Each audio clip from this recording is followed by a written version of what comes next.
আসসালামু আলাইকুম। শুরু করছি চ্যানেল আই কৃষি সংবাদ, সাথে আছি আমি আনিকা জাহিন। এখনকার এই সংবাদ আয়োজন একই সঙ্গে চ্যানেল আইয়ের ইউটিউব চ্যানেল এবং চ্যানেল আইয়ের ওটিটি প্ল্যাটফর্ম আইস্ক্রিনে লাইভ স্ট্রিম হচ্ছে। 22 দিনের নিষেধাজ্ঞা শেষে ভোলার জেলেরা নদীতে ইলিশ শিকারে নেমেছেন। জেলে পাইকার আর আড়তদারদের হাঁক ডাকে আবারও মুখর হয়ে উঠছে নদী তীর। কাঙ্ক্ষিত ইলিশ ধরা পড়লে বিগত দিনের সংকট কাটিয়ে ঘুরে দাঁড়ানোর স্বপ্ন দেখছেন জেলেরা। ভোলা থেকে হারুনা রশিদের তথ্যচিত্রে আল মুকসিদের রিপোর্ট। টানা 22 দিনের অপেক্ষার অবসান শেষে আবারও নদীতে নামছে ভোলার 2 লাখ জেলে।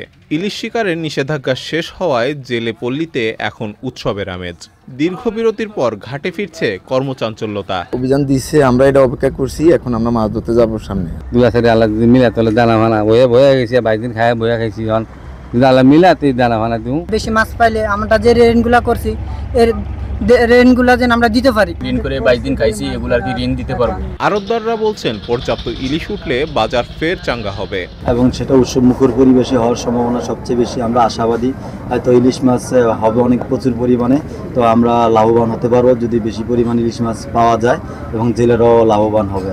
ইলিশ সংরক্ষণ অভিযান সফল হয়েছে বলে জানিয়েছে মৎস্য বিভাগ। 22 দিনের অভিযানের ফলে আমাদের ইলিশের উৎপাদন বৃদ্ধি পাবে মনে করি আমি, এবং আমরা যে এই অভিযান পরিচালনাকালে আমরা যখন আইনের সঠিক প্রয়োগ করেছি। নিষেধাজ্ঞা শেষের সঙ্গে সঙ্গেই ভোলার মেঘনা ও তেঁতুলিয়া নদীতে শুরু হয়েছে ইলিশ শিকারের নতুন অধ্যায়।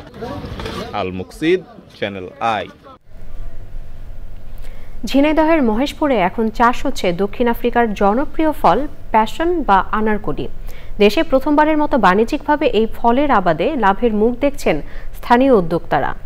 কৃষি বিভাগ বলছে নতুন এই ফলের চাষ সম্প্রসারণে দেওয়া হবে সব ধরনের সহযোগিতা। ঝিনাইদহ থেকে শেখ সেলিমের তথ্য ও ভিডিওচিত্রে আল মুকসিদের রিপোর্ট। সবুজ লতাগুলোতে ঝুলছে গোলাকার প্যাশন ফল। এই বিদেশি ফলের বাণিজ্যিক চাষ শুরু করেছেন মহেশপুর উপজেলার পান্তাপাড়া গ্রামের তরুণ কৃষক মাহমুদুল হাসান স্ট্যালিন। আমি 2 শতক দিয়ে প্রথমে শুরু করছিলাম ট্যাং ফল বা আনারকলি। এখন বর্তমান আমার 2.5 বিঘা আনারকলি ফলের বাগান। আমি চিন্তা ভাবনা করছি আরো সামনে 2 বিঘা বাড়াবো। আমার বিঘা প্রতি খরচ হয়েছে 60 থেকে 70 হাজার টাকা, এবং আমি আশা করছি 8 থেকে 10 লক্ষ টাকা আমি বিঘা প্রতি আয় করতে সক্ষম হব। ঢাকা সহ দেশের বিভিন্ন জায়গা থেকে ব্যবসায়ীরা বাগান থেকেই কিনে নিচ্ছেন এই ফল। এর আগে কখনো আমরা দেখি নাই। এই ফলটা আমরা খেতেও যেরকম স্বাদ, এবং কি অনেক মানুষ আসে এখানে দেখতে। ফলটা স্বাদও মানে কি ভালো, যে ফল মানে ধরও ভালো, দামও ভালো। এই যে পরিমাণ লাভজনক বলে মনে হচ্ছে, তাতে করে আমাদেরও নিয়ত আছে যে আগামীতে আমাদের এলাকাতেও চাষ করার জন্য। এই ফলের চাষে কৃষকদের সব ধরনের কারিগরি সহায়তা দিচ্ছে কৃষি বিভাগ।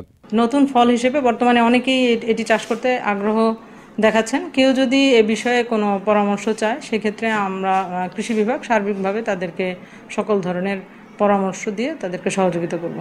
দক্ষিণ আফ্রিকা, ব্রাজিল ও ফিলিপাইনের এই জনপ্রিয় ফলকে স্থানীয়ভাবে কেউ বলেন আনারকলি, কেউ ডাকেন ট্যাং। আল মুকসিদ, চ্যানেল আই। বাগেরহাটে ক্ষুদ্র ও প্রান্তিক কৃষকদের মাঝে বিনামূল্যে সবজি বীজ ও সার বিতরণ করা হয়েছে। আয়োজনে প্রধান অতিথি হিসেবে কৃষকদের হাতে সার ও বীজ তুলে দেন সদর উপজেলা নির্বাহী কর্মকর্তা এস.এম. মোস্তাফিজুর রহমান। সদর উপজেলার কৃষি কর্মকর্তা তন্ময় দত্ত, অতিরিক্ত কৃষি কর্মকর্তা নূরে জান্নাত সহ অন্যরা উপস্থিত ছিলেন। এ সময় সদর উপজেলার 480 জন কৃষক 7 প্রকার সবজি বীজ, 10 কেজি করে টিএসপি ও 10 কেজি করে এমওপি সার বিনামূল্যে গ্রহণ করেন।